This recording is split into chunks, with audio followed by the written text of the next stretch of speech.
औज़ुबिल्लाहि मिनश्शैतानिर्रजीम बिस्मिल्लाहिर्रहमानिर्रहीम अल्हम्दुलिल्लाहि रब्बिल आलमीन वस्सलातु वस्सलामु अला अशरफिल अंबिया वल मुरसलीन। हमारा जो क्लास चल रहा है वो क्लास अक़ायद से मुताल्लिक़ है कि जिसके अंदर हम उसूल दीन से बहस करेंगे, गुफ्तगू करेंगे। और उसूल दीन में हम जानते हैं कि 5 चीज़ें हैं: तौहीद, अदालत, नबुव्वत, इमामत और क़यामत।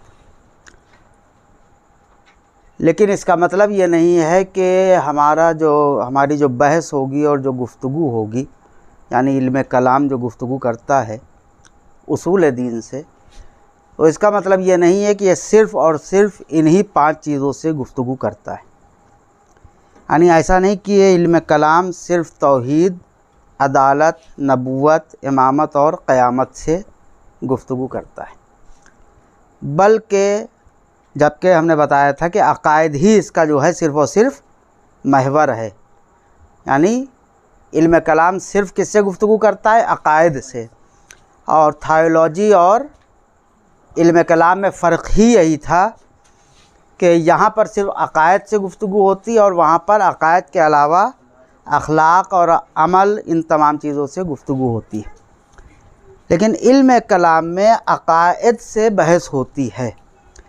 लेकिन ये 5 चीज़ें जो हैं ये असल हैं, दीन इस्लाम की असल 5 चीज़ें हैं। मसलन जब आपने कहा कि नंबर 1 क्या है? तौहीद है ना। तौहीद का मतलब क्या है? यानी खुदा को एक मानना। तो अब जब हमने कहा कि इल्म कलाम तौहीद से बहस करता है और ये जो है परवरदिगार आलम के वजूद को साबित करता है, तो ऐसा नहीं कि सिर्फ़ परवरदिगार के वजूद को साबित करता है, बल्कि परवरदिगार आलम के जितने भी सिफ़ात हैं। मसलन खुदावंद आलम की सिफ़त क्या है? सिफ़ात परवरदिगार क्या हैं? मसलन सिफ़ात सबूतिया और सिफ़ात सल्बिया याद है? सिफ़ात सबूतिया मसलन परवरदिगार आलिम है, मसलन परवरदिगार कादिर है, मसलन परवरदिगार हई है, परवरदिगार मुतकल्लिम है ना। या इसके अलावा और क्या है? सादिक है। मसलन जितने भी आप सिफ़ात ले लीजिए परवरदिगार आलम के, जो भी तसव्वुर में आ सकते हैं। तो जब हमने कहा ये तौहीद से बहस करता है, तो सिर्फ़ अल्लाह को साबित नहीं करता, अल्लाह के वजूद को साबित नहीं करता है, बल्कि अल्लाह के वजूद के साथ साथ जितने भी सिफ़ात परवरदिगार हैं, ये तमाम परवरदिगार आलम की सिफ़त हैं।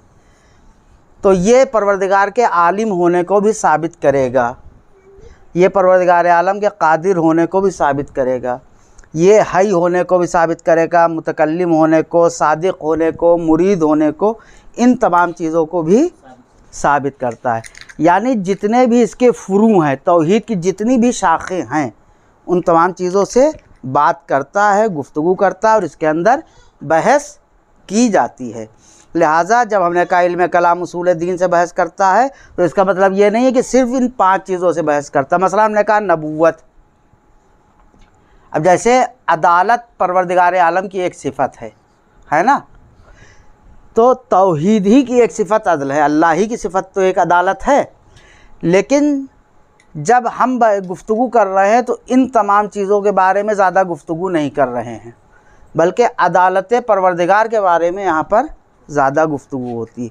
क्यों गुफ्तगू होती है? उसकी एक वजह है जो इंशाअल्लाह बयान करेंगे। अब जैसे हमने कहा कि तीसरी चीज़ नबुव्वत है ना। तो अगर तीसरी चीज़ नबुव्वत है तो सिर्फ़ ये नबुव्वत को साबित नहीं करेगी, बल्कि नबुव्वत के लिए मसलन मोजज़ा होना ज़रूरी है। तो क्यों मोजज़ा होना ज़रूरी है नबुव्वत के साथ? इस बात के ऊपर भी यहाँ पर बहस और गुफ्तगू की जाती है और साबित किया जाता है। मसलन नबी का मासूम होना ज़रूरी है, यह हमारा अक़ीदा है कि नबी मासूम होता है। तो अब जब ये नबी मासूम होता है तो इसके बारे में गुफ्तगू कहाँ होगी कि नबी को मासूम होना चाहिए या गैर मासूम होना चाहिए। तो नबी की नबूवत को कौन साबित करेगा? इल्म कलाम। इसी तरीक़े से इमामत, इसी तरीक़े से क़यामत के सिलसिले में कि क़यामत की ज़रूरत क्यों है और क़यामत की अहमियत क्या है और क्यों गुफ्तगू होना चाहिए क़यामत के सिलसिले में। तो इसका ख़ुलासा ये हुआ कि सिर्फ़ तौहीद के बारे में या नबूवत और इमामत व मात के बारे में गुफ्तगू नहीं होती, बल्कि उसके तमाम जितनी फ़ुरुआत हैं, शाखें हैं, उन सब के बारे में हम इल्म कलाम में गुफ्तगू करते हैं। अब सबसे पहली चीज़ जब हम इल्म कलाम शुरू करते हैं तो सबसे पहला टॉपिक जो होता है इल्म कलाम में बहस करने का वो खुदा शनासी। खुदा शनासी यानी अल्लाह को पहचानना। सबसे पहला जो टॉपिक होता है इसमें खुदा शनासी यानी अल्लाह को पहचानना। क्यों ज़रूरी है सबसे पहले अल्लाह को पहचानना? परवरदिगार आलम को पहचानना क्यों ज़रूरी है?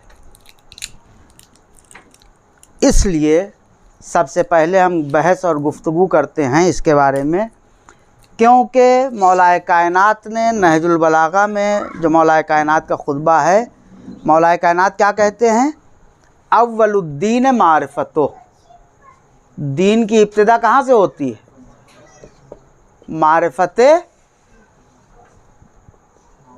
मारिफते परवरदिगार, है ना। दीन की इब्तिदा कहाँ से होती है? मारिफते परवरदिगार से। जब तक आप परवरदिगार आलम को पहचानेंगे नहीं, जब तक आप परवरदिगार को नहीं पहचानेंगे तब तक इसका मतलब यह है कि आप दीन में दाखिल ही नहीं हुए। जब तक आप अल्लाह यानी ला इलाहा इल्लल्लाह जब तक आप नहीं कहेंगे, अल्लाह को नहीं पहचानेंगे, इसका मतलब यह है कि आप मुसलमान ही नहीं हैं, आप दीन में शामिल ही नहीं हुए।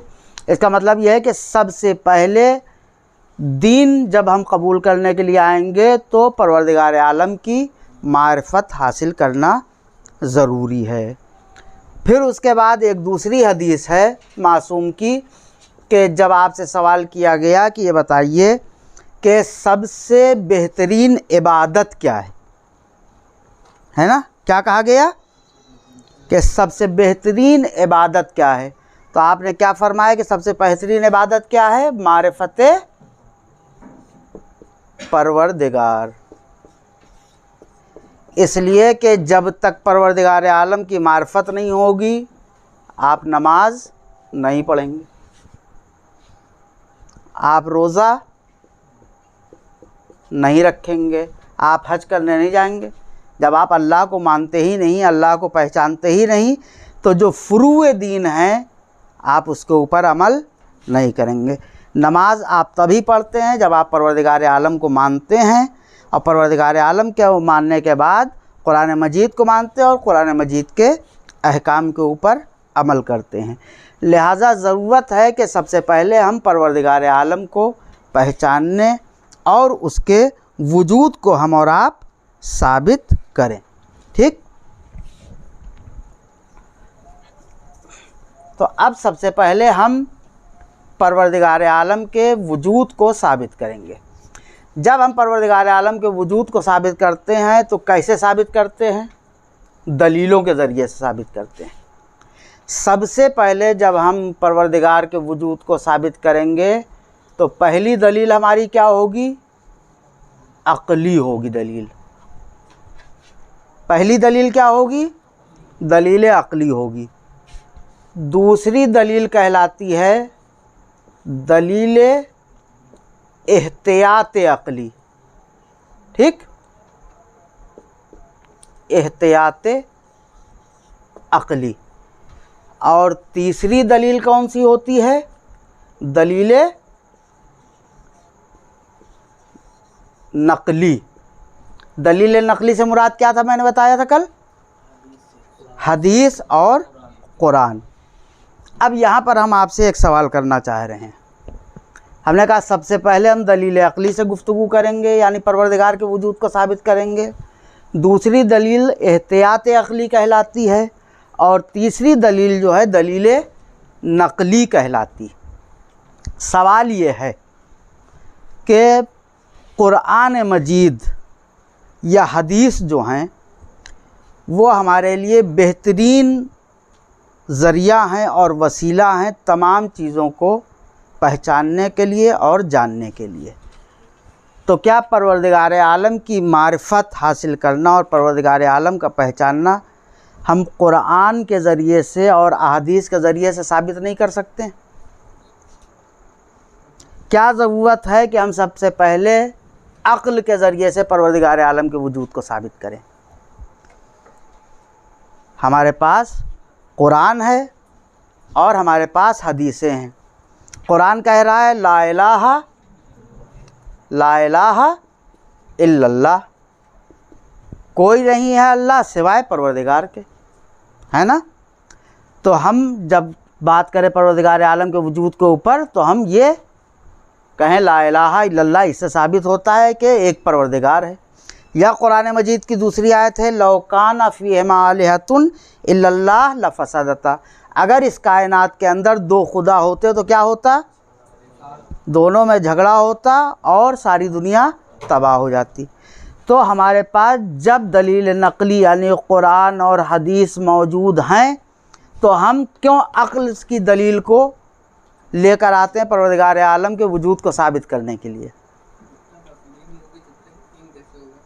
हाँ,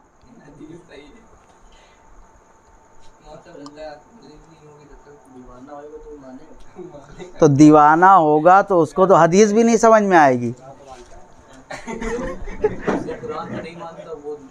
हाँ, देखिए ये जवाब इन्होंने सही दिया है। का दलील अक़ली की सबसे पहले ज़रूरत इसलिए होती है परवरदिगार के वजूद को साबित करने के लिए कि जब तक हमारे नज़दीक अल्लाह साबित नहीं है तब तक हम कुरान के ऊपर कैसे ईमान ला सकते हैं। मसलन एक काफिर आया आपसे गुफ्तगू करने के लिए, एक दहरिया आया आपसे जो अल्लाह को नहीं मानता है, और वो आपके ऊपर कहे कि अल्लाह मौजूद है या मौजूद नहीं है। आप कहेंगे मौजूद है, ठीक। वो पूछेगा दलील क्या है अल्लाह के मौजूद होने की, आप कहिए कुरान मजीद की ये आयत है कि अगर दो खुदा होते तो दुनिया तबाह हो जाती है, ला इलाहा इल्लल्लाह, कोई नहीं है मगर ये कि एक परवरदिगार के। तो पलट के वो आपसे क्या कहेगा? वो कहेगा जब हमारा कुरान के ऊपर ईमान ही नहीं है, हम कुरान को मानते ही नहीं, कुछ है ही नहीं, तो हम इसके ज़रिए से अल्लाह के वजूद को कैसे माने? जब हमारा इस पर यकीन ही नहीं है तो हम इसके ज़रिए से अल्लाह के वजूद को क्यों मानेंगे? लिहाजा क्योंकि हमें अल्लाह के वजूद को साबित करना है, और अल्लाह का वजूद किसके लिए साबित किया जाएगा? उसी के लिए कि जिसको अल्लाह पर ईमान नहीं है, जो अल्लाह को पहचानता नहीं। लिहाजा हम दलील नकली बाद में बयान करेंगे, दलील अक़ली सबसे पहले बयान करेंगे परवरदिगार आलम के वजूद को साबित करने के लिए। अब दलील अक़ली के सिलसिले में बहुत सी दलीलें आपको कुरान मजीद के अंदर भी मिल जाएंगी, क्योंकि कुरान मजीद में भी बहुत से अक़ली दलाइल को पेश किया है। लेकिन इसके अलावा भी जो है बहुत सी चीज़ें हैं कि जिनके ज़रिए से आप इस बात को साबित कर सकते हैं कि परवरदिगार आलम का वजूद पाया जाता है। वो कैसे आप साबित कर सकते हैं दलील अक़ली के ज़रिए से?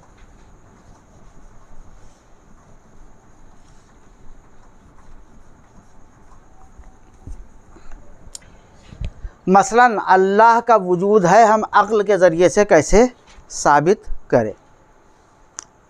मसलन एक शख्स आया हमारे इमाम के पास और उसने सवाल किया क्या अल्लाह मौजूद है? क्या अल्लाह मौजूद है? इमाम ने क्या कहा? हाँ मौजूद है। कहा अगर अल्लाह मौजूद है तो दलील क्या है? दलील क्या है? अब मौला कुरान से दलील नहीं देंगे, क्यों? इसलिए कि वो अल्लाह को मानता नहीं। दलील वो दी जाएगी कि जो दलील अक़ली होना चाहिए। दलील अक़ली क्या है? अल्लाह के वजूद को साबित करने के लिए दलील अक़ली है। मौला ने कहा ये बताओ कि क्या तुमने कोई इमारत देखी है? क्या तुमने कोई इमारत देखी है कि जो खूबसूरत और बेहतरीन इमारत जो है वो बनी हुई हो? कहाँ देखी है इमारत? कहा ये बताओ जब तुम इस इमारत को देखते हो तो इमारत देखने के बाद तुम्हारे जहन में ये ख्याल पैदा होता है कि ये खुद ब खुद बन गई है या किसी ने बनाया है,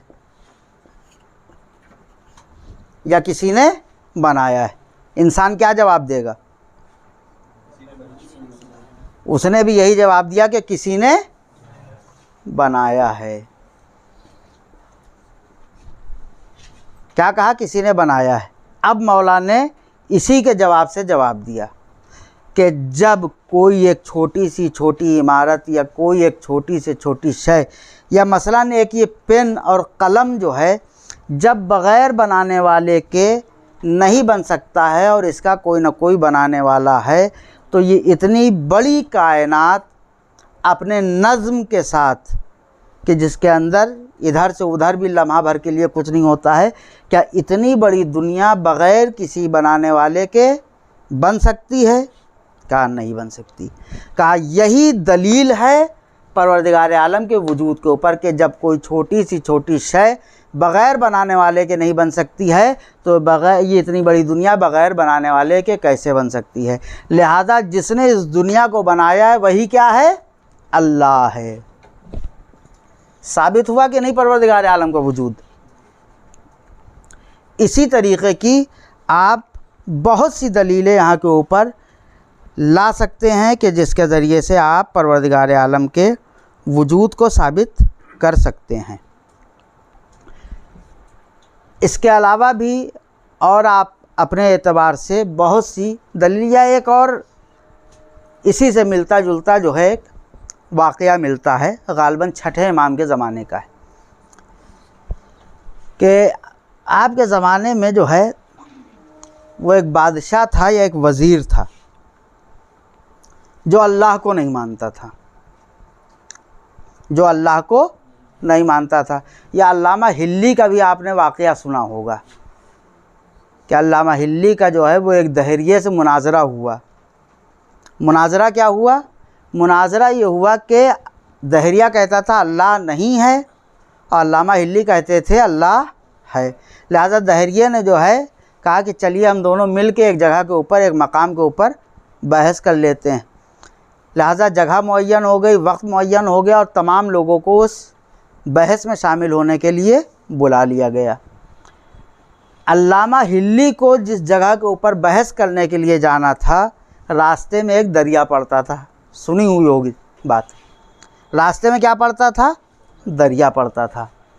अल्लामा हिल्ली दरिया के पास जाके कुछ देर के लिए बैठ गए, यहाँ तक कि वो वक्त जो बहस का था, मसलन अगर 3 बजे का वक्त था तो वो 3 बजे वहाँ पर नहीं पहुँचे, बल्कि लेट हुए और मसलन 3:10 और 3:15 पर इस तरीके से वहाँ के ऊपर अल्लामा हिल्ली पहुँचते हैं। जब वहाँ पर अल्लामा हिल्ली पहुँचे तब चमीगोइयाँ शुरू हुई कि देखिए ये जो हैं वो झूठे हैं और अल्लाह मौजूद नहीं, वरना ये वक्त के ऊपर आते और हमसे बहस करते कि परवरदिगार है या नहीं।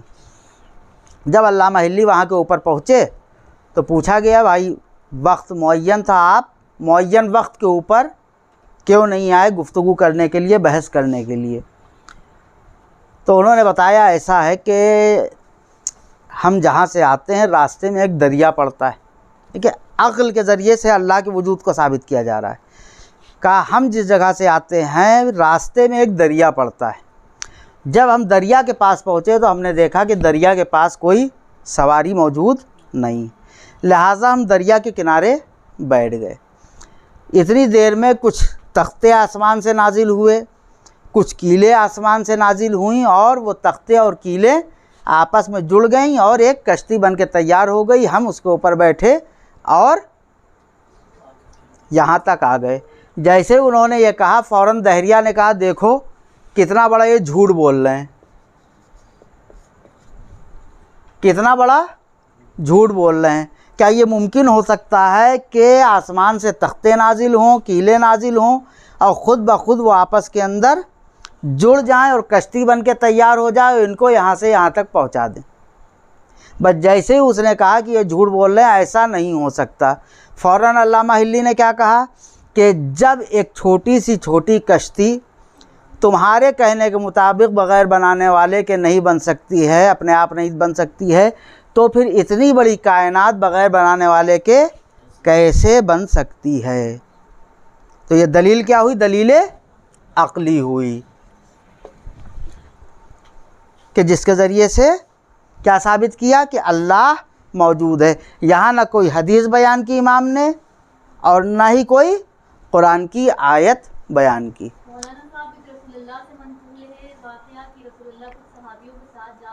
बुढ़िया वाला वाक़या, हाँ हाँ जी, हाँ, तो उसने बहुत आसान जुमलों में जवाब दिया था कि जब ये चरखा बगैर चलाने वाले के नहीं चल सकता, तो इतनी बड़ी दुनिया बगैर चलाने वाले के कैसे मैं इसको अभी बयान करता। तो देखिए, ये अल्लाह के वजूद के ऊपर अक़ली दलील है जो एक बुढ़िया ने पेश की कि जब ये छोटा सा चरखा बग़ैर चलाने वाले के नहीं चल सकता है, तो इतनी बड़ी दुनिया बग़ैर चलाने वाले के कैसे चल सकती है।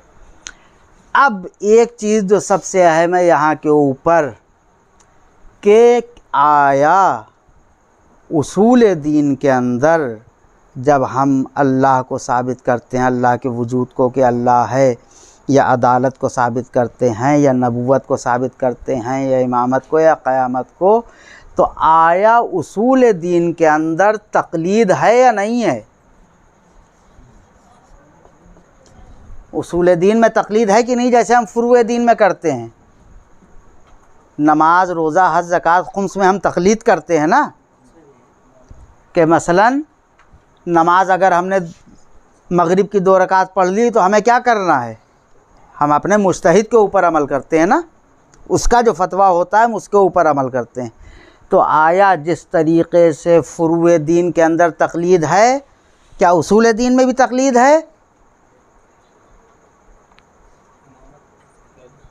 उसूल दीन के अंदर तक़लीद बिल्कुल नहीं है। ये सबसे अहम बात है। उसूल दीन के अंदर तक़लीद नहीं है, यानी अल्लाह एक है, ठीक, तो हम इसलिए नहीं मानेंगे अल्लाह एक है कि हमारे वालिद ने बताया है अल्लाह एक है, हमारी अम्मी ने बताया है अल्लाह एक है, हमारे मौलाना साहब ने बताया है अल्लाह एक है इसलिए हम मानते नहीं। अल्लाह एक है तो इसके वजूद के ऊपर आपको ख़ुद दलील पेश करनी है। यह आपका मर्जा या मुज्तहिद नहीं बताएगा, बल्कि अल्लाह के एक होने की दलील आपके पास होनी चाहिए। इसी तरीक़े से नबी की ज़रूरत है या नहीं है, या आप ये नहीं कहेंगे कि देखें सिस्तानी साहब क्या बता रहे हैं इस मसले में, नबी होना चाहिए या नहीं होना चाहिए, या क्यों होना चाहिए, या इमाम होना चाहिए, अल्लाह आदिल है या नहीं है। सिस्तानी साहब देखें क्या बताते हैं, आदिल है कि नहीं है। खामनाई साहब क्या बताते हैं, जालिम है कि क्या है। क्या उसूल दीन के अंदर असलन तक़लीद नहीं पाई जाती है। यहाँ ये नहीं कहा जाएगा कि हमारे वालिद ने बताया था अल्लाह एक है तो हम मानते हैं, अम्मी ने बताया था, उस्ताद ने बताया था, कुछ नहीं। अल्लाह एक है तो उसकी दलील आपके पास होनी चाहिए और अपनी दलील होनी चाहिए। लिहाजा उसूल दीन में तक़लीद नहीं पाई जाती। तो ये 3 दलीलें काफ़ी हैं दलील अक़ली के उन्वान से, या और दलीलें पेश की जाएं?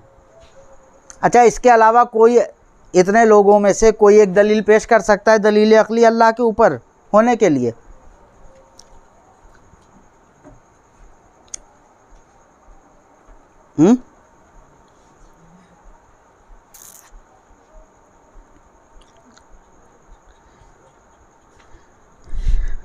नहीं है कोई दलील।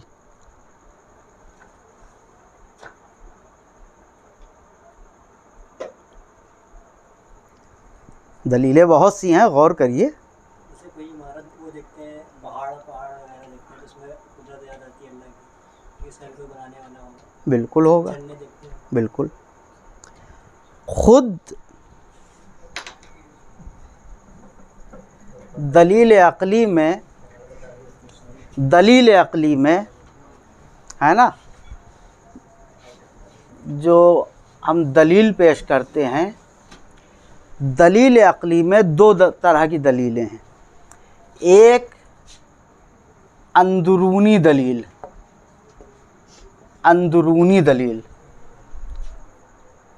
ठीक, और एक बाहरी दलील। अंदरूनी दलील और बाहर की दलील। अंदर की दलील का मतलब क्या होता है? अंदरूनी दलील यानी इंसान खुद अपने वजूद के अंदर गौर करे, इसको कहते हैं अंदरूनी दलील, या इसको दलील अनफुसी भी कहते हैं, दलील अनफुसी। और इसको बाहरी को दलील आफाकी। अंदरूनी दलील दलील अनफुसी यानी इंसान अपने वजूद के अंदर गौर करे, अपनी आँख, कान, नाक, अपने पूरे सिस्टम के ऊपर गौर करे। मसलन मौलाए कायनात का एक कौल है, अतज़अमु अन्नका जिर्मुन सगीर व फ़ीकन तवा आलमल अकबर, कि क्या तुम ये तसव्वुर कर रहे हो कि तुम एक छोटा सा गोश्त का लोथड़ा हो, जबकि तुम्हारे अंदर पूरी कायनात जो है वो सिमटी हुई है। पूरी कायनात क्या है? सिमटी हुई है। कायनात कैसे सिमटी हुई है? कायनात में क्या क्या है बताइए? हवा, पानी, आग है। दरख्त हैं, नहरें हैं, पहाड़ हैं, तमाम चीज़ें हैं, जानवर हैं, सब कुछ है, ठीक है। आप अपने वजूद के अंदर देखिए, मसलन मिसाल है, कायनात के अंदर बड़ी बड़ी नहरें पाई जा रही हैं। आपके इस छोटे से जिस्म के अंदर नहरें पाई जा रही हैं कि नहीं पाई जा रही हैं? आपके इस छोटे से जिस्म के अंदर भी नहरें पाई जा रही हैं। ये जो आपकी रगों के अंदर खून रवा है, ये क्या है? ये नहर है। इन बारीक रगों के अंदर किसने खून को दौड़ाया है? ये अपने आप दौड़ रही हैं? नहीं। दरख्त हैं, आपके वजूद में दरख्त की मिसाल पाई जा रही है। ये बाल आपके क्या हैं? एक किस्म के आपके दरख्त हैं। यानी इसके अंदर जिस तरीके से दरख्त में नमू की सलाहियत पाई जा रही है, आपके वजूद में भी नमू। मसलन पहाड़ पाए जा रहे हैं। पहाड़ अपनी मजबूती के लिए मशहूर है, अपनी सख्ती और मजबूती के लिए मशहूर है। इंसान का जो ये सर है, इसकी मिसाल क्या है? पहाड़ की तरह दी जाती। इंसान के जिस्म का सबसे मजबूत हिस्सा ये सर होता है। यह हड्डी जो है सर की सबसे ज़्यादा मजबूत है। तो क्या कहा मौलाए कायनात ने? अतज़अमु अन्नका जिर्मुन सगीर व फ़ीकन तवा आलमल अकबर, क्या तुम ये तसव्वुर कर रहे हो कि तुम्हारे अंदर बस एक छोटा मोटा तुम गोश्त का लोथड़ा, जबकि तुम्हारे अंदर पूरी कायनात जो है वो मौजूद है। मसलन ये आँखें हैं, इसकी मिसाल चाँद और सितारों की तरह है। जिस तरीके से चाँद और सितारों के अंदर रोशनी पाई जा रही है, उसी तरीके से परवरदिगार आलम ने हमें ये दो आँखें दी हैं कि जिनके अंदर नूर पाया जा रहा है। ठीक।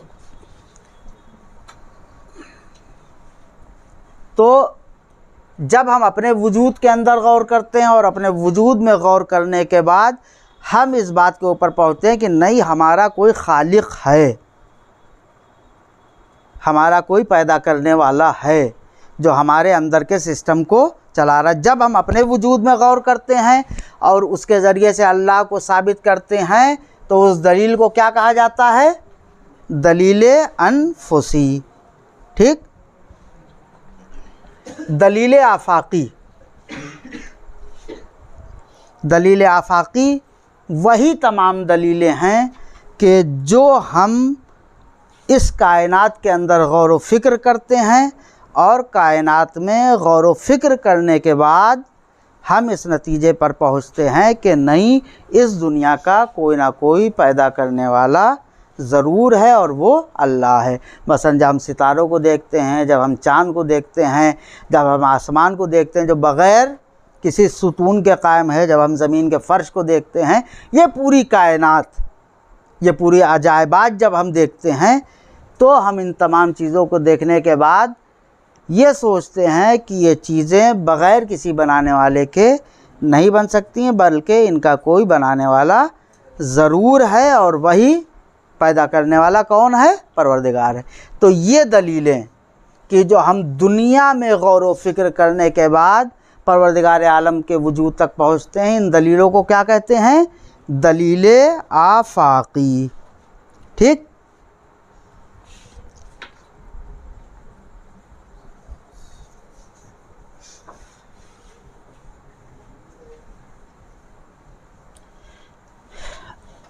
अब एक दलील जो हमने बयान की थी दलील अक्ली के बाद कौन सी थी? एहतियात अक्ली। एहतियात अक्ली, एहतियात अक्ली क्या है?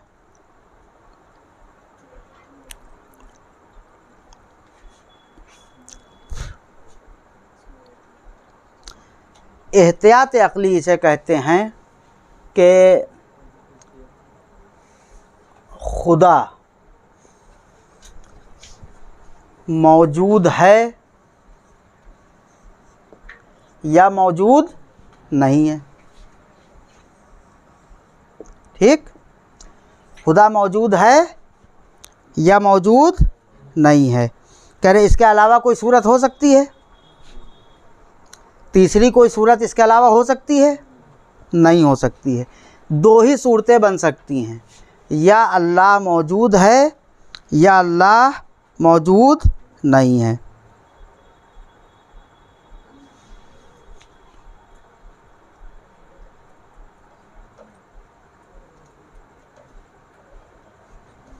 ठीक,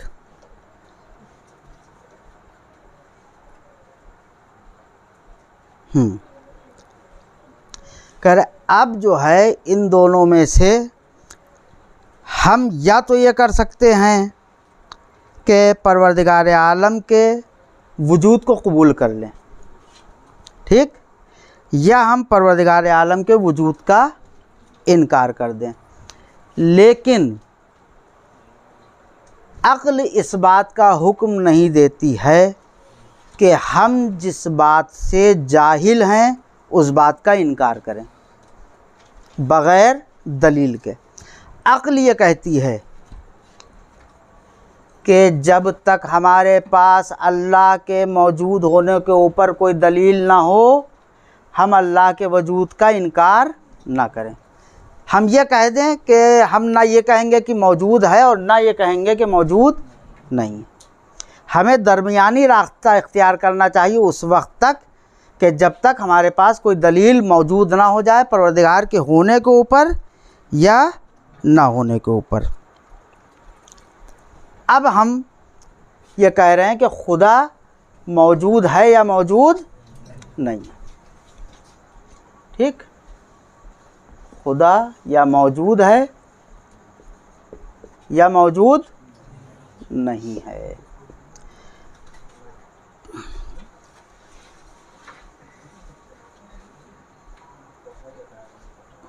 कर अब खुदा मौजूद है, ठीक, तो क्या होगा, या तो इंसान जो है इसके ऊपर ईमान रख रहा होगा कि हाँ खुदा मौजूद है।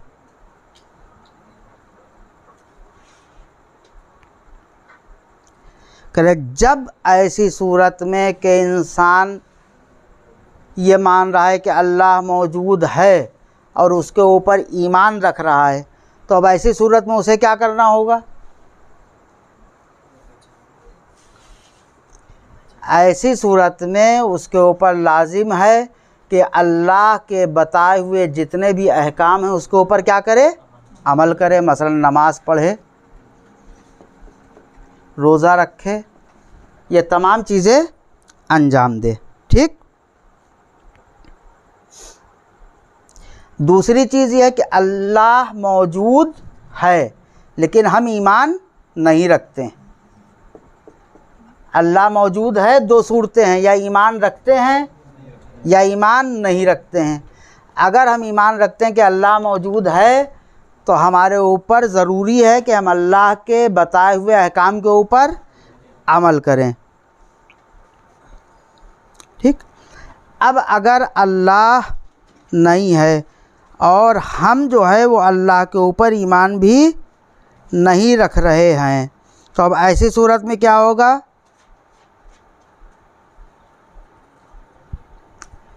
ईमान नहीं रख रहे हैं तो हम न नमाज पढ़ेंगे, न रोज़ा रखेंगे, न दीन और शरीयत के अहकाम के ऊपर अमल करेंगे। अब ऐसी सूरत में इसका नतीजा क्या निकलेगा? नतीजा क्या होगा?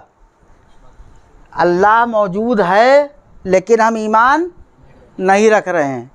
नतीजा क्या होगा? ईमान जब ये नहीं रख रहे हैं तो नमाज रोज़ा ये सब नहीं करेंगे। जब नहीं करेंगे इसका नतीजा क्या होगा? जहन्नम। जहन्नम ना, उसका नतीजा जन्नत है, इसका क्या होगा? जहन्नम है।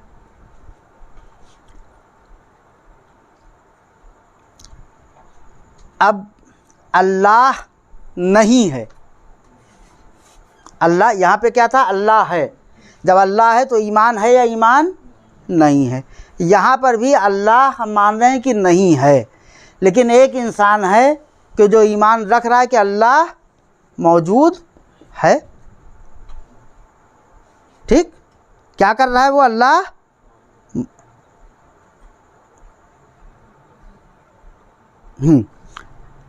मौजूद नहीं, लेकिन हमारा ईमान यह है कि अल्लाह मौजूद है। जब अल्लाह मौजूद है तो ऐसे में क्या होगा? जब अल्लाह मौजूद है तो हमें नमाज रोज़ा ये सब करना पड़ेगा। इसलिए करना पड़ेगा क्योंकि हम ईमान रख रहे हैं, हालांकि हकीकत में अल्लाह नहीं है, लेकिन हमारा ईमान है कि अल्लाह है। लिहाजा जब हम अल्लाह के वजूद पर ईमान रखेंगे तो फिर हमें क्या करना पड़ेगा? ये तमाम चीज़ें करना पड़ेंगी। दूसरा ये कि हम ईमान नहीं रख रहे हैं, अल्लाह नहीं भी है और हम ईमान भी नहीं रख रहे हैं, तो अब ऐसी सूरत में क्या होगा कि हमें कोई भी अमल अंजाम नहीं देना पड़ेगा। ठीक। अब इन चार सूरतों में से, ठीक, अक्ल क्या कहती है कि किसके ऊपर अमल किया जाए? इसी को एहतियात अक्ली कहते हैं। आप एहतियात करते हैं, एहतियात का मतलब क्या है? अपने आप को बचाना, अपने आप को बचाना। अक्ल भी यहाँ पर तकाजा कर रही कि आप अपने आप को बचाइए। आपके सामने ये चार सूरतें आ गईं। अल्लाह या मौजूद है या मौजूद नहीं है। मौजूद है हम ईमान रखते हैं या ईमान नहीं रखते हैं। ईमान रखते हैं तो ये अमल अंजाम देना पड़ेगा, ईमान नहीं रखते हैं तो हम ये सब नहीं करेंगे। ये है कि नहीं है। अगर नहीं है तो हम मान ले रहे हैं कि मौजूद है, नमाज रोज़ा करेंगे, नहीं है तो ये नेक अमल। अब इसमें ये कह रहे हैं कि अगर अल्लाह मौजूद है, अगर हम ये कह रहे हैं कि अल्लाह नहीं है, ठीक, अल्लाह नहीं और हमारा ईमान था कि अल्लाह है और हमने नमाज रोज़ा पढ़ा, हकीकत में अल्लाह नहीं था, तो बहुत ज़्यादा क्या होगा? इसका नतीजा क्या निकलेगा?